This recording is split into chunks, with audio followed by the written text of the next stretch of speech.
ఇటీవల శోభితతో నాగచైతన్య వివాహం వైభవంగా జరిగిన సంగతి తెలిసిందే. పెళ్లి తర్వాత ఈ కొత్త జంట ఓ ఆంగ్ల మీడియాకు ఇంటర్వ్యూ ఇచ్చింది.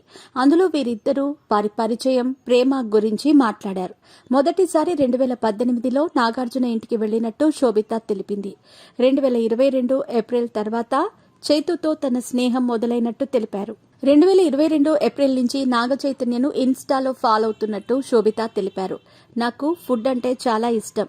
నేను చైతన్య ఎప్పుడు కలిసినా ఫుడ్ గురించే మా అభిప్రాయాలు పంచుకునేవాళ్లం. తెలుగులో మాట్లాడమని నాగచైతన్య నన్ను తరచూ అడిగేవారు. అలా మాట్లాడటం వల్ల మా బంధం మరింత బలపడింది. నేను ఎప్పుడూ ఇన్స్టాలో యాక్టివ్గా ఉంటా.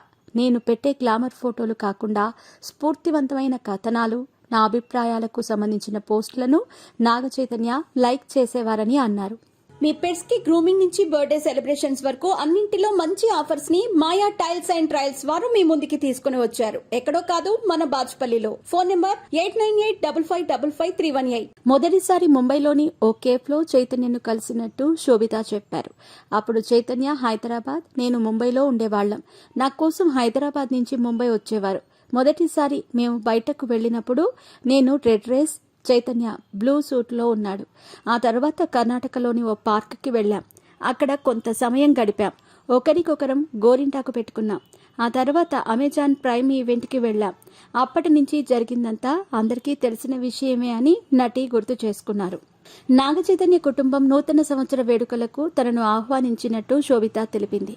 ఆ మరుసటి సంవత్సరం తన కుటుంబాన్ని చైతన్య కలిసినట్టు చెప్పింది. ఒకరినొకరు అర్థం చేసుకున్న తర్వాత ఈ ఏడాది గోవాలో పెళ్లి ప్రతిపాదన తీసుకొచ్చినట్టు తెలిపారు. శోభితను తెలుగులో మాట్లాడమని తాను ఎప్పుడూ అడిగేవాడినని నాగచైతన్య అన్నారు. సినీ ఇండస్ట్రీలో వివిధ భాషలకు చెందిన వ్యక్తులను కలుస్తూ ఉంటాం. వారిలో తెలుగులో మాట్లాడేవారిని చూస్తే నాకు ముచ్చటేస్తుంది. వాళ్లతో త్వరగా కనెక్ట్ అవుతాను. శోభిత పరిచయం అయ్యాక నాతో తెలుగులోనే మాట్లాడాలని తరచూ అడిగేవాడినని చెప్పాడు చైతు.